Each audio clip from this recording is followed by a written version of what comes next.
आपके पास मात्र कुछ ही घंटे बचे हुए हैं। कुछ ही घंटे के बाद आप फिर से एग्जाम हॉल में बैठेंगे और आपके सामने प्रश्न पत्र जारी किया जाएगा ज्योग्राफी ने भूगोल का।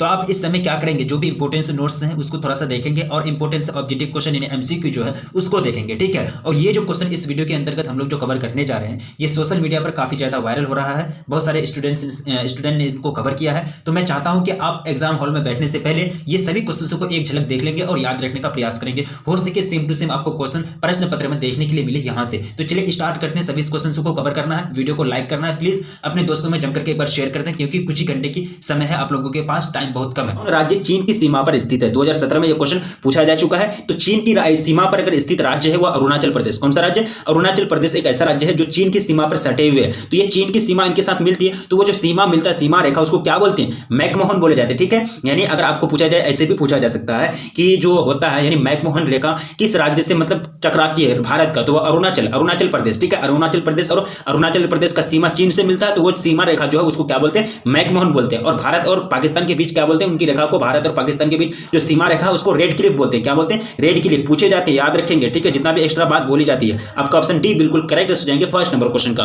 अब देखिए नेक्स्ट क्वेश्चन आपका स्क्रीन पर मणिकरण के बारे में बात की जाती है। ये क्वेश्चन मैंने आप लोगों को कई बार कवर कराया है। 2021 का बोर्ड मॉडल पेपर में यह क्वेश्चन सिलेक्ट हुआ था। तो मणिकरण जो है वो कहां आते हैं? हिमाचल प्रदेश के अंतर्गत आते हैं।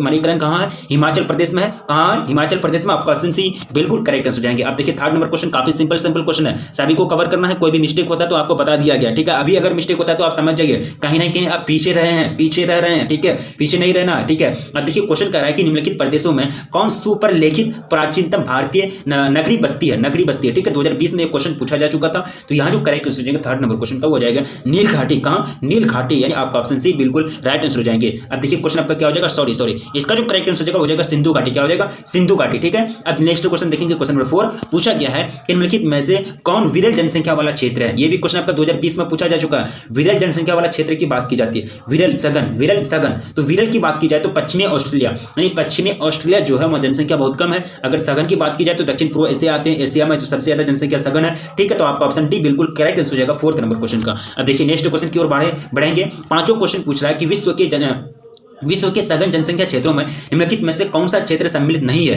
यह भी क्वेश्चन 2021 में पूछा जा चुका है। तो ये जो करेक्ट आंसर हो जाएंगे फिफ्थ का वो हो जाएंगे दक्षिण पश्चिम अफ्रीका। दक्षिण पश्चिम अफ्रीका जो है वह एक तरह से विश्व के क्या है, विश्व के सघन जनसंख्या क्षेत्रों में निम्नलिखित में से कौन सा क्षेत्र सम्मिलित नहीं है? तो दक्षिण पश्चिम अफ्रीका हो जाएंगे। ऑप्शन सी बिल्कुल करेक्ट हो जाएंगे। अब नेक्स्ट क्वेश्चन देखिए, क्वेश्चन नंबर 80 से पूछा गया है कि विश्व के किस देश की जनसंख्या सबसे अधिक है? यह क्वेश्चन 2021 में पूछा जा चुका है। सबको जानता है कि चाइना की जनसंख्या अधिक है, बट चाइना की जनसंख्या अधिक है लेकिन यहाँ जवानों यानी यंग जो है, यंग यानी यूथ की कमी है। यहाँ बूढ़े लोगों की संख्या बढ़ रही है, वृद्ध लोगों की संख्या बढ़ रही है, इनके पास यूथ नहीं है। बट इनके बाद किनका नंबर आता है? भारत का नंबर आता है, ठीक है। भारत, तो भारत में जो जनसंख्या ज्यादा है मानते हैं, लेकिन यहाँ की जनसंख्या युवा है, यूथ है। यहाँ अगर रोजगार मिलेंगे तो बहुत सारे, यहाँ सिर्फ रोजगार की कमी है, बाकी कोई चीज की कमी नहीं है, ठीक है। पूरा हष्ट पुष्ट सब कोई युवा है और इनको रोजगार की कमी है। लेकिन रोजगार अगर मिल जाएंगे तो चाइना से भी आगे बढ़ जाएंगे पूरा भारत, हम लोग का भारत पूरा आगे बढ़ जाएगा, ठीक है। लेकिन यहाँ रोजगार नहीं मिलती है जिसके कारण यहाँ युवा मतलब एक तरह से युवा शक्ति बेकार जा रही है, ठीक है। तो भारत में युवा की जनसंख्या ज्यादा है, यहाँ जनसंख्या ज्यादा है, मतलब ज्यादा है। और चीन में तो ज्यादा है जनसंख्या, लेकिन किसकी जनसंख्या ज्यादा है? वृद्ध लोगों की जनसंख्या ज्यादा है, ठीक है। अब देखिए क्वेश्चन क्या हो जाएगा, क्वेश्चन नंबर 7 आपका स्क्रीन पर पूछा गया कि 2011 की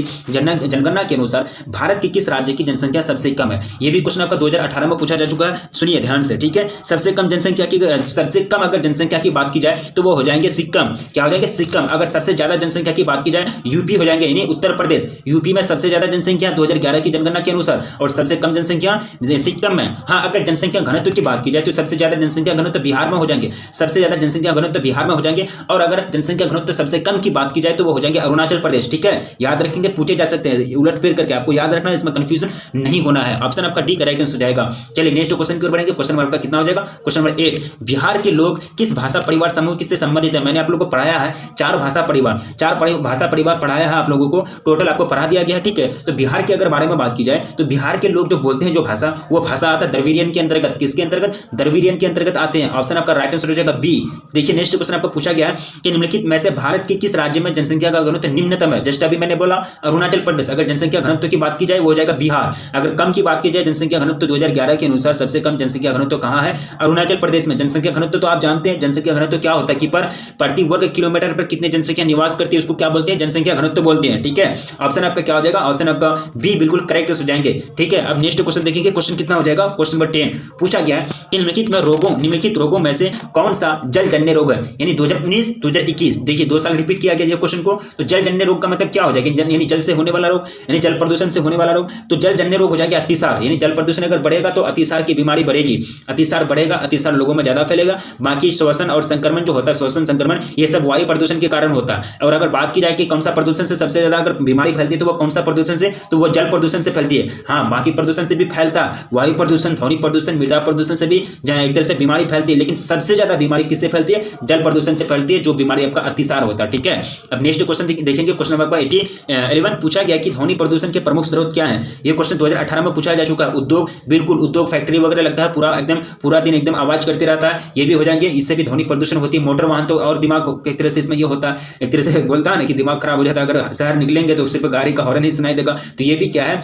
मतलब ध्वनि का प्रदूषण है। लाउड स्पीकर तो है ही, उनके बाद हो जाएंगे आपका उपयुक्त सभी, ऑल ऑफ दिस। डीजे वगैरह खूब चलता है, उन्हीं को बोलते हैं लाउड स्पीकर। ठीक है, यानी खूब तेज आवाज में जो आदमी का रेंज है, देखिए WHO ने फिक्स जो किया है, WHO जो फिक्स किया कितना किया है, 20 से 30 डेसिबल को मतलब वो मानक प्रदूषण मानता है। मानक प्रदूषण मतलब मानक ध्वनि प्रदूषण मानता है। और आदमी जो है, आदमी का जो कान हम लोग जो सुन सकते हैं वो 20 हर्ट्ज से लेकर के 20,000 हर्ट्ज तक हम लोग सुन सकते हैं। लेकिन यहाँ क्या होता है कि 20 से अगर कम होगा तो हम लोग नहीं सुन पाएंगे, लेकिन इतना आवाज कर देता है, इतना आवाज कर देता है कि हम लोग का एक तरह से कान का जो पर्दा है वो कहीं कमजोर पड़ जाता है। ठीक है, तो ध्वनि प्रदूषण ये सबसे फैलता है। ऑप्शन डी आपका करेक्ट हो जाएंगे 11th नंबर क्वेश्चन का। अब नेक्स्ट क्वेश्चन की ओर बढ़ेंगे, क्वेश्चन नंबर कितना हो जाएगा, क्वेश्चन नंबर 12 आपका स्क्रीन पर चेन्नई पत्तन किस प्रकार का पत्तन है। चेन्नई पत्तन की बात की जाती है तो मैंने आप लोगों को पढ़ाया था कि चेन्नई पत्तन कोई प्राकृतिक पत्तन नहीं है, इनको बनाया गया है, उनको क्या बोलते हैं, जो बनाया जाता है उनको आर्टिफिशियल बोलते हैं, कृत्रिम बोलते हैं, आर्टिफिशियल सैटेलाइट जो बनाया गया।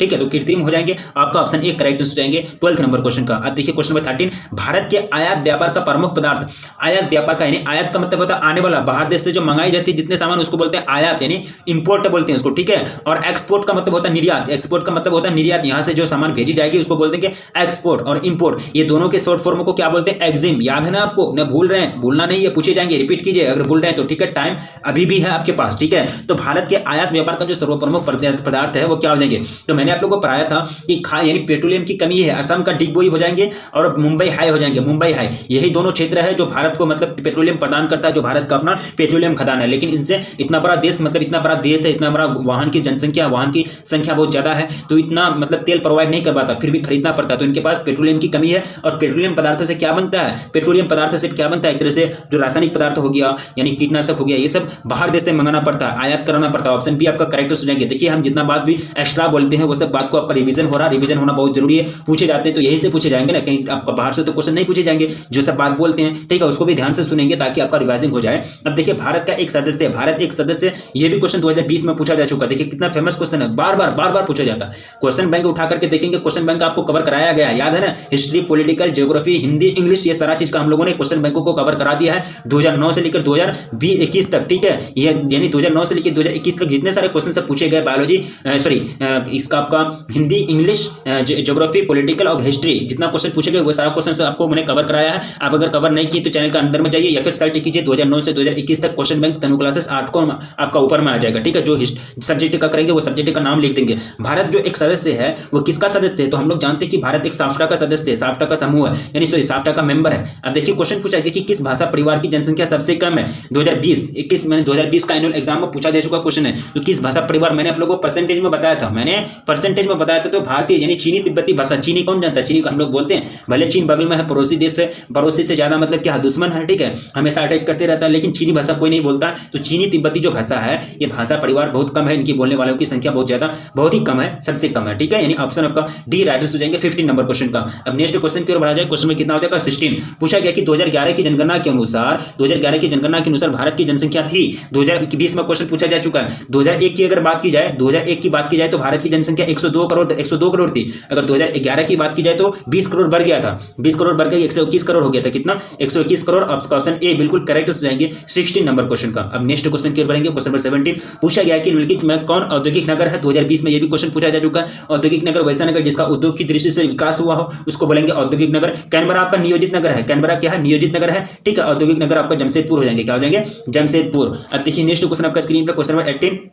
पूछा गया कि 2011 की जनगणना के अनुसार किस राज्य की जनसंख्या घनत्व सबसे कम है। मैंने अभी जस्ट अभी आप लोगों को बताया, जनसंख्या घनत्व की बात की जाए तो वो हो जाएंगे अरुणाचल प्रदेश, अगर जनसंख्या घनत्व ज्यादा है वो हो जाएंगे बिहार, जनसंख्या ज्यादा है वो हो जाएंगे यूपी, जनसंख्या सबसे कम है वो हो जाएंगे सिक्किम। ठीक है, याद रखेंगे, ऑप्शन आपका ए राइट आंसर हो जाएगा। ये भी क्वेश्चन 2021 में पूछा जा चुका क्वेश्चन है। अब देखिए क्वेश्चन आपका 19 पूछा गया है कि 2011 की जनगणना के अनुसार बिहार की जनसंख्या थी, बिहार की जनसंख्या यानी देखिए बिहार की जनसंख्या कितनी, जनसंख्या कम थी यूपी से, ठीक है, तो बिहार की जनसंख्या थी 2021 के अनुसार है ना, सॉरी 2011 के अनुसार, तो बिहार की जनसंख्या टोटल हाँ, तो टोटल 1.41 करोड़, कितना 10.41 करोड़। ठीक है, नहीं ऑप्शन आपका ये राइट आंसर हो जाएंगे। चलिए नेक्स्ट क्वेश्चन आपका स्क्रीन पर, क्वेश्चन नंबर 20 आपका स्क्रीन पर पूछा गया कि निम्नलिखित राज्यों में से किसकी जनसंख्या सबसे अधिक है। 2021 में पूछा जा चुका क्वेश्चन है, जस्ट मैंने अभी बोला यूपी यानी उत्तर प्रदेश में सबसे ज्यादा जनसंख्या है, यानी सबसे ज्यादा जनसंख्या 20 करोड़ से भी ज्यादा जनसंख्या 2011 में जनगणना हुआ था, इतना जनसंख्या है। ठीक है, वन आपका ऑप्शन ए बिल्कुल करेक्ट आंसर हो जाएंगे। अब देखिए क्वेश्चन पूछा गया कि भारतीय सड़कों के वर्गीकरण में राष्ट्रीय राजमार्ग, राज्य राजमार्ग,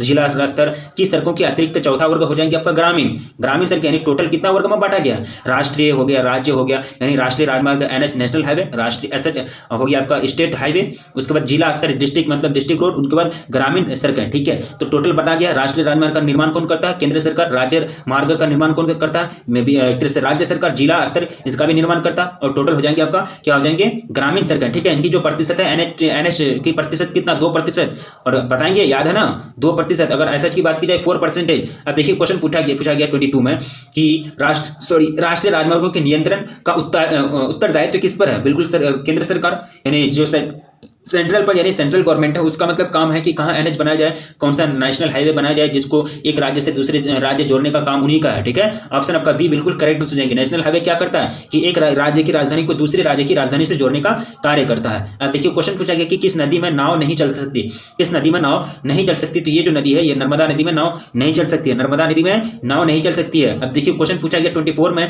कह रहा है कि निम्नलिखित राज्यों में किस में जवाहरलाल नेहरू समुद्री पत्तन अवस्थित है। जवाहरलाल नेहरू पत्तन जो है वो भारत का सबसे बड़ा विशाल कंटेनर पत्तन है, याद है ना, विशाल कंटेनर पत्तन सबसे बड़ा कौन है, जवाहरलाल नेहरू नहावा शेवा पत्तन भी बोलते हैं इसको। ठीक है, 24 का जो राइट आंसर हो जाएगा वो हो जाएगा आपका महाराष्ट्र, कहां है, महाराष्ट्र में। ठीक है, अब देखिए क्वेश्चन नंबर 25, सुंदरवन किस राज्य में स्थित है, ये क्वेश्चन 2017 में पूछा जा चुका, तो पश्चिम बंगाल में, WB में आते हैं, पश्चिम बंगाल में सुंदर बनाते हैं। ठीक है, याद रखेंगे ऑप्शन बी आपका राइट आंसर हो जाएगा 25 नंबर क्वेश्चन का। अब देखिए क्वेश्चन नंबर 26, एन्नोर पत्तन किस राज्य में स्थित है, एन्नोर पत्तन किस राज्य में स्थित है, 2017 में ये क्वेश्चन पूछा जा चुका है, तो एन्नोर पत्तन जो आते हैं वो तमिलनाडु राज्य के अंतर्गत आते हैं, कहां आते हैं, तमिलनाडु के अंतर्गत, यानी ऑप्शन आपका ए बिल्कुल करेक्ट हो जाएगा 26 नंबर क्वेश्चन का।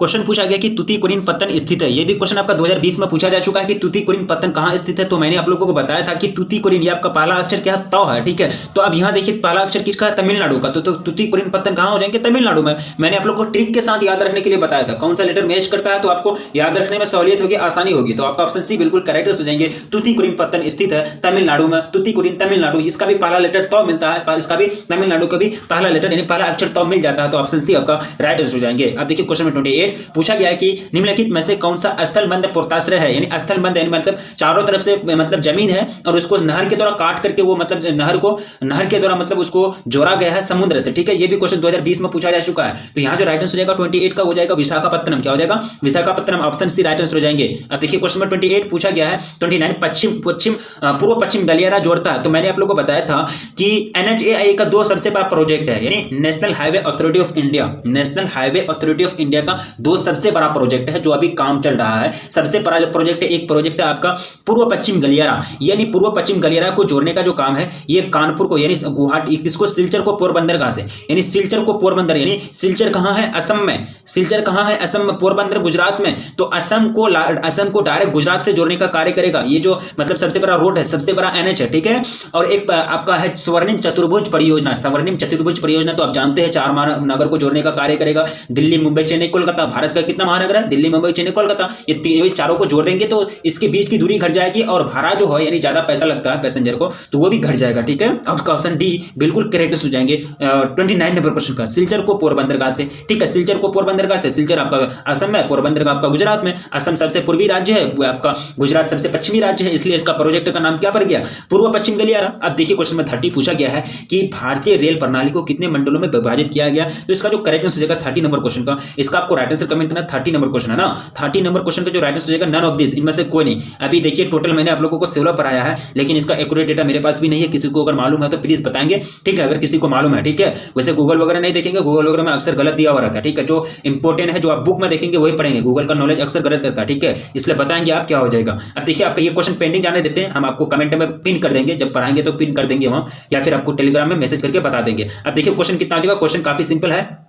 क्वेश्चन आपका क्या पूछ रहा है, नेक्स्ट क्वेश्चन आप सोल्व करेंगे। क्वेश्चन में 31 औद्योगिक क्या पूछा कि औद्योगिकीकरण से कौन सा प्रदूषण होता है। देखिए उद्योग हो रहा है, उद्योग के कारण फैक्ट्री वगैरह बढ़ रहे हैं, ये भी क्वेश्चन आपका 2021 में पूछा जा चुका है। तो उद्योग में क्या होता है कि जल प्रदूषण तो होगा ही, उद्योग में इतना कचरा होता है कि वो डायरेक्ट जल में जाता है, गंगा यमुना नदी में जाता है, जल प्रदूषण हो गया। उद्योग में इतना धुआं निकलता है, वायु प्रदूषण हो गया। उद्योग इतना बड़ा बड़ा यंत्र लगा हुआ रहता है, इतना बड़ा बड़ा मशीन रहता है कि रात दिन आवाज करता है, इतना प्रदूषण होता है, ध्वनि प्रदूषण, तीनों प्रकार के प्रदूषण हो जाएंगे। इनमें से सभी ऑल ऑफ दिस आपका करेक्ट आंसर हो जाएगा। अब देखिए क्वेश्चन में 32 पूछा गया कि नाफ्टा अस्तित्व में आया। नाफ्टा का जो गठन हुआ ये अपने स्टेबलाइज कब हुआ, ये इसकी स्टेबलाइज कब हो गई, कब की गई, तो 1994 में। कब? 1994 में। ऑप्शन आपका बी, ऑप्शन आपका ए करेक्ट आंसर हो जाएंगे। अब देखिए क्वेश्चन में 33, इनमें से कौन अपकर्षक कारक है। मैंने आप लोगों को बताया था कि प्रवास में मतलब होता है एक जगह से दूसरी जगह जाना, माइग्रेशन किसी भी कारण से हो, बाढ़ हो गया, सुनामी हो गया, फिर बेरोजगारी, रोजगार का तलाश में, कोई भी कारण से अगर आदमी एक जगह से दूसरी जगह जाता है तो उसको बोलते हैं प्रवास। क्या बोलते हैं? प्रवास यानी माइग्रेशन। तो इनके दो फैक्टर होते, दो कारक होते, एक होता है अपकर्षक कारक, एक होता है प्रतिकर्षक कारक। अपकर्षक कारक आकर्षित करता है, जैसे कि उच्च रोजगार, उच्च वेतन, उच्च शिक्षा, ये शहर वाले क्षेत्र में ये पाए जाते हैं, तो ये हो जाएंगे अपकर्षक कारक। और प्रतिकर्षक कारक प्रकृति का तरफ से आता है, सुनामी, बाढ़ वगैरह हो गया, सब क्या प्रतिकर्षक कारक है। तो इनमें से कौन अपकर्षक कारक है, ऐसे पूछा गया ना। शहरीकरण, औद्योगिकरण, तृतीय कार्यों की प्रमुखता, इनमें से सभी ऑल ऑफ दिस आपका राइट आंसर हो जाएगा। ऑल ऑफ दिस, शहरीकरण, औद्योगिकरण, तृतीय कार्यों की प्रमुखता, तीनों की तीनों आपका क्या है, अपकर्षक कारक है। अगर आपको बोल दे बाढ़ हो गया, सुनामी हो गया, ऐसा आपका प्रतिकर्षक कारक है, अगर अक्सर क्वेश्चन पूछे जाते हैं। अब देखिए क्वेश्चन नंबर 34 पूछा गया कि विश्व की जनसंख्या किस वर्ष से 7 बिलियन हो गई थी। 7 बिलियन की बात की जाती है, ठीक है। तो किस वर्ष हुई थी ये, इसका जो राइट आंसर हो जाएगा वो हो जाएगा आपका क्या हो जाएगा, 1975 में। 1975 में, सॉरी 2011 में, ठीक है, 7 बिलियन। अब देखिए क्वेश्चन आपका 35 पूछा गया कि इन देशों में कौन जनसांख्यिकीय संक्रमण की अंतिम अवस्था में, किन देशों में तो जनसांख्यिकीय संक्रमण की अंतिम अवस्था है। तो ये जो हो जाएंगे 35 का हो जाएंगे आपका जापान। क्या हो जाएंगे? जापान में जनसंख्या क्या हो रही है, जनसंख्या बढ़ रही है, के बदले वहां घट रही है, जनसंख्या घट रही है, ठीक है। अब देखिए क्वेश्चन 36 पूछा गया कि ऑस्ट्रेलिया के आयुलिंग पिरामिड की आकृति क्या होगी। आकृति 2021 का ये क्वेश्चन पूछा गया था बोर्ड मॉडल पेपर में। तो इसका जो करेक्ट आंसर हो जाएगा 36 नंबर क्वेश्चन का हो जाएगा घंटीनुमा। क्या हो जाएगा? घंटीनुमा। अब देखिए क्वेश्चन में 37 पूछा गया कि भारत में निजीकरण एवं वैश्वीकरण की नीति कब अपनाई गई।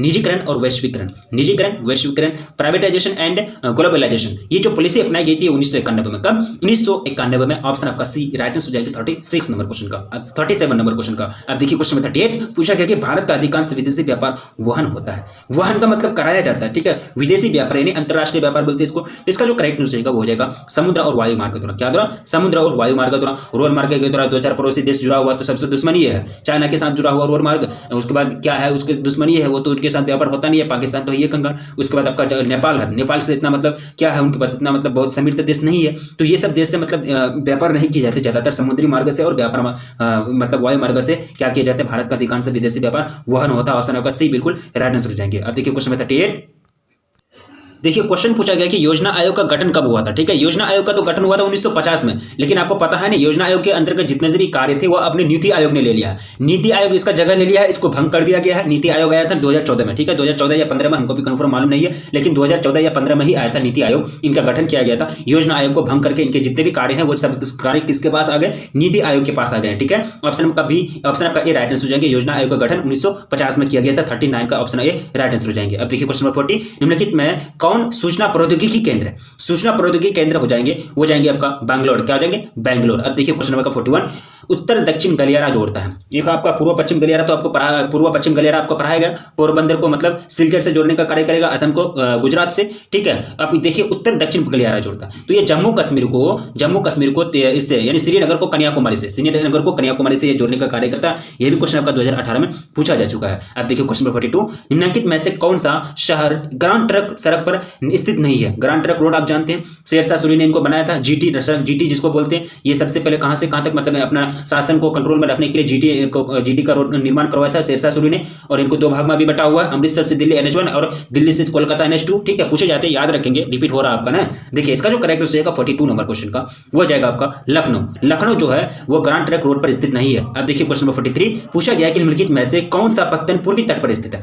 पूर्वी तट पर की बात की जाती है, तो यहाँ जो 43 का जो राइट आंसर जगह वो हो जाएगा चेन्नई। क्या हो जाएगा? चेन्नई। पता नहीं, ऑप्शन आपका डी बिल्कुल करेक्ट आंसर हो जाएगा 43 नंबर क्वेश्चन का। अब देखिए क्वेश्चन नंबर 44 पूछा गया कि किस वर्ष भारत को इंटरनेट की सुविधा प्राप्त हुई थी? 2016 में यह क्वेश्चन पूछा गया था। तो भारत की अगर बात की जाए तो भारत में जो इंटरनेट सुविधा आया था वो आया था 1988 में। कब? 1988 में आया था। ऑप्शन आपका सी बिल्कुल करेक्ट हो जाएंगे 44 नंबर क्वेश्चन का। अब देखिए क्वेश्चन नंबर 45 पूछा गया कि वर्ष 2010 से 11 में निम्नलिखित में से कौन भारत का सबसे बड़ा व्यापारिक भागीदार था? 2016 में यह क्वेश्चन पूछा गया था 2010 से 11 में, ठीक है। तो इसका जो करेक्ट हो जाएगा 45 नंबर क्वेश्चन का हो जाएगा चाइना। क्या हो जाएगा? चाइना, ठीक है। ऑप्शन सी बिल्कुल करेक्ट हो जाएंगे। अब देखिए क्वेश्चन नंबर 46 पूछा गया कि निम्नलिखित राज्यों में से किस में प्रमुख तेल क्षेत्र स्थित है? तो आपको बताया गया प्रमुख तेल क्षेत्र, तो आपका असम का डिगबोई है ना, असम का डिगबोई बहुत बड़ा क्षेत्र है जहां से मतलब तेल की प्राप्ति की जाती है। ऑप्शन आपका बी बिल्कुल करेक्ट हो जाएंगे। चाय का उत्पादन सबसे ज्यादा, मतलब अगर चाय का उत्पादन में अग्रणी है राज्य असम, ऑप्शन आपका सी करेक्ट हो जाएंगे। ऑप्शन बी आपका करेक्ट हो जाएगा। असम में तेल प्रमुख राज्य है, यानी तेल का प्रमुख क्षेत्र है। अब देखिए क्वेश्चन पूछा गया कि रावत भाटा परमाणु ऊर्जा केंद्र किस शहर के निकट अवस्थित है? ठीक है, तो मैंने आप लोगों को बताया था रावत राजस्थान, ठीक है। इसका भी रा आपको मिलता है पहला लेटर, पहला अक्षर, राजस्थान का भी पहला लेटर मिलता है, ठीक है। तो राजस्थान कोटा कहां आता है? कोटा जानते हैं ना, कोटा भी फेमस है मतलब शिक्षण क्षेत्र के लिए, शिक्षा क्षेत्र के लिए। तो ये कोटा के बगल में स्थित है और कोटा आता है राजस्थान में, ठीक है। रावत भाटा परमाणु ऊर्जा केंद्र इस शहर में है, तो कोटा में। अब देखिए क्वेश्चन नंबर 48 पूछा गया है कि निम्नलिखित में से कौन चीनी का दूसरा सबसे बड़ा उत्पादक राज्य है? 2016 में क्वेश्चन पूछा गया था चीनी का सबसे बड़ा अगर दूसरा सबसे बड़ा उत्पादक राज्य है वो यूपी, उत्तर प्रदेश। क्या हो जाएगा? उत्तर प्रदेश, यूपी। अब देखिए क्वेश्चन नंबर 49 पूछा गया कि हुगली औद्योगिक प्रदेश का केंद्र है। यह भी क्वेश्चन 2021 में पूछा जा चुका। तो कोलकाता, ये हो जाएंगे कोलकाता हावड़ा, हुगली औद्योगिक प्रदेश का केंद्र कोलकाता हावड़ा हो जाएंगे। ऑप्शन आपका ए बिल्कुल राइट आंसर हो जाएगा। अब देखिए क्वेश्चन नंबर 50 में पूछा गया कि भारत में सबसे पहले स्थापित की गई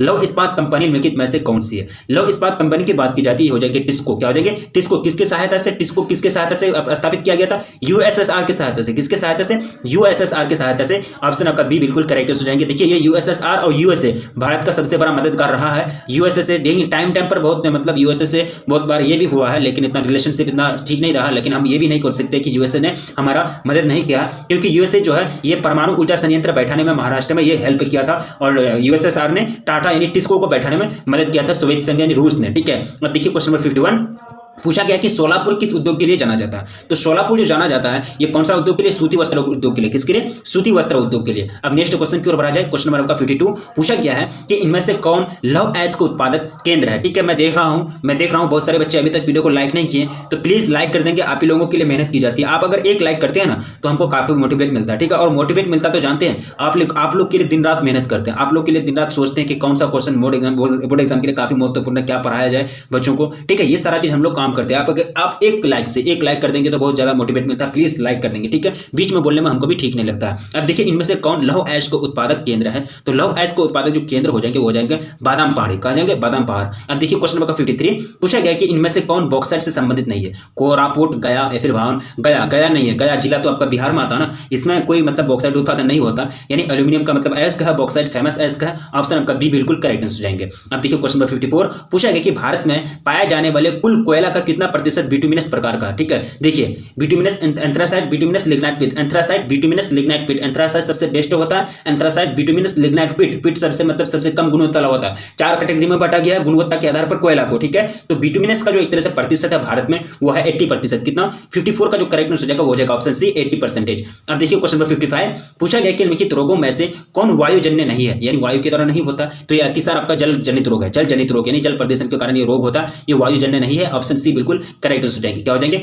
वायुजन्य रोग नहीं है। निम्नलिखित रोगों में से कौन वायुजन्य नहीं है ना? तो 55 का जो करेक्ट हो जाएगा आपका ऑप्शन क्या हो जाएगा? ऑप्शन सी बिल्कुल करेक्ट हो जाएगा। अब देखिए क्वेश्चन नंबर 56 पूछा गया है कि शुष्क क्षेत्रों में मृदा अपरदन का मुख्य कारण क्या है? ये क्वेश्चन 2021 में पूछा जा चुका। मृदा अपरदन किसको बोलते हैं? यानी मृदा अपरदन मृदा का कट करके एक जगह से दूसरी जगह चल जाना मृदा अपरदन कहलाता है। देखिए वायु जो होता है ना, हवा जब चलती है, खूब तेज हवा चलती है, तो आप मैदानी क्षेत्र में जाएंगे तो बालू जो होता है ना, रेत, वो एक जगह से दूसरी जगह कट के चल जाता है। तो ये वो मिट्टी कट रहा है, यानी बालू क्या एक प्रकार मिट्टी है, तो मिट्टी एक जगह से दूसरी जगह जा रहा है तो वो मृदा अपरदन हो रहा है। क्या रहा? इरोजन, यानी एक तरह से अपरदन हो रहा है, ठीक है। तो इसी को कहते हैं मृदा अपरदन। ये एक प्राकृतिक घटना है। कभी चट्टानें टूट जाती है, ये इससे भी मृदा अपरदन होता है। कभी मतलब भूस्खलन होता है, इससे भी मृदा अपरदन होता है। तो शुष्क क्षेत्रों में मृदा अपरदन का जो मुख्य कार्य है वो है आपका वायु अपरदन। क्या हो जाएंगे? वायु अपरदन। ऑप्शन सी आपका राइट आंसर हो जाएगा 56 नंबर क्वेश्चन का। अब देखिए क्वेश्चन नंबर 57 मध्य पूर्व रेलवे का जो हेडक्वार्टर है वो है आपका हाजीपुर में। हाजीपुर कहां है? बिहार के अंतर्गत आते। कहां आते? बिहार के अंतर्गत आते। सॉरी, आपका ऑप्शन डी बिल्कुल बिल्कुल करेक्ट आंसर हो जाएंगे 57 नंबर क्वेश्चन का। अब देखिए क्वेश्चन नंबर 58, जनसंख्या घनत्व का संबंध होता है।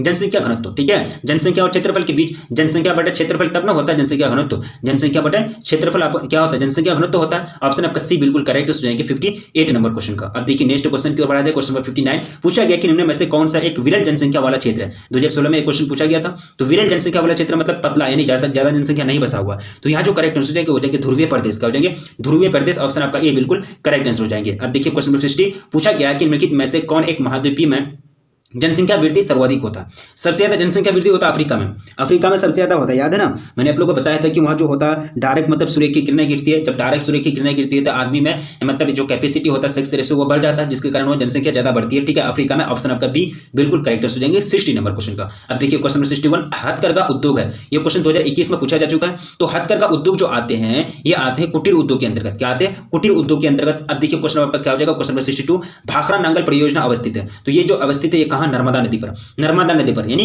नर्मदा नदी पर। 62 का जो करेक्ट आंसर हो जाएगा आपका सतलज नदी। भाखड़ा नांगल परियोजना कहां है, सतलज नदी पर है। ऑप्शन ए आपका राइट आंसर हो जाएगा 62 नंबर क्वेश्चन का। अब देखिए क्वेश्चन नंबर 63 हो जाएगा, गोदावरी बेसिन कहां है, 2021 में पूछा जा चुका है। गोदावरी बेसिन जो आते हैं वो दक्षिण भारत में आते हैं, ठीक है। अब देखिए क्वेश्चन क्या हो जाएगा, क्वेश्चन नंबर 64 पाराद्वीप बंदरगाह किस राज्य में है। पाराद्वीप बंदरगाह जो आते हैं वो आते हैं उड़ीसा के अंतर्गत, कहां आते हैं, उड़ीसा के अंतर्गत। ऑप्शन आपका बी राइट आंसर हो जाएंगे। अब देखिए क्वेश्चन नंबर 65 राष्ट्रीय जलमार्ग संख्या 1 जलमार्ग संख्या 1 किस नदी पर तथा किन दो स्थानों के बीच पड़ता है। तो ये जो पड़ता है ये पड़ता है गंगा हल्दिया इलाहाबाद के बीच, गंगा हल्दिया इलाहाबाद के बीच। कुछ पूछा गया कि निम्नलिखित में से किस वर्ष में पहला रेडियो कार्यक्रम प्रसारित हुआ था। तो ये हुआ था 1923 में। कब हुआ था, 1923 में। ऑप्शन आपका बी बिल्कुल करेक्ट हो जाएंगे 66 नंबर क्वेश्चन का। 1911 में हुआ था हवाई का, ठीक है, यानी हवाई यात्रा मतलब शुरू हुआ था, यानी एक तरह से वायु परिवहन शुरू हुआ था। अब देखिए भरमौर जनजातीय क्षेत्र भारत के किस प्रांत में है। तो मैंने आप लोगों को भरमौर जिला यानी आपको पढ़ाया गया था हिमाचल प्रदेश के अंतर्गत। भरमौर के लिए अलग अलग तरह के आईटीडीपी प्रोजेक्ट लाया गया था, याद है ना, आईटीडीपी प्रोजेक्ट इंटीग्रेटेड ट्राइबल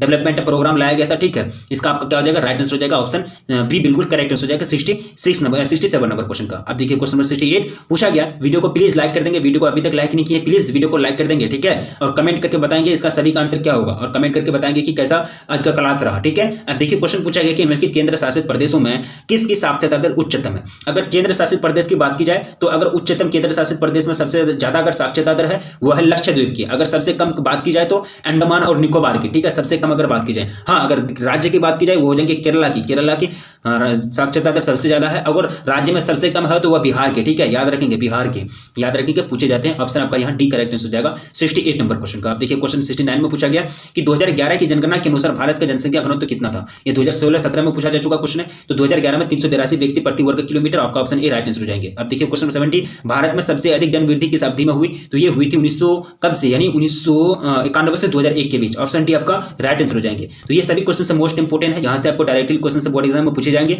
इसलिए सभी क्वेश्चन को याद रखने का प्रयास करेंगे। कोई ऐसा क्वेश्चन नहीं है जो बोर्ड एग्जाम में नहीं पूछा गया हो। मैं डेट भी बता दिया कब पूछा गया, 2016, 2021, 2020 कब कब पूछा गया, वो सभी चीज के साथ आपको पढ़ाया गया, ठीक है। तो वीडियो को अभी तक लाइक नहीं किया प्लीज वीडियो को लाइक कर देंगे, अपने दोस्तों में प्लीज एक बार जम करके शेयर कर देंगे। आप लोग शेयर करना नहीं भूलेंगे, शेयर करना भूल जाते प्लीज शेयर कर देंगे। तो अपना पढ़ाई कीजिए, कुछ ही टाइम बचा हुआ है, रखिए अपना ख्याल, मिलेंगे फिर नेक्स्ट वीडियो में।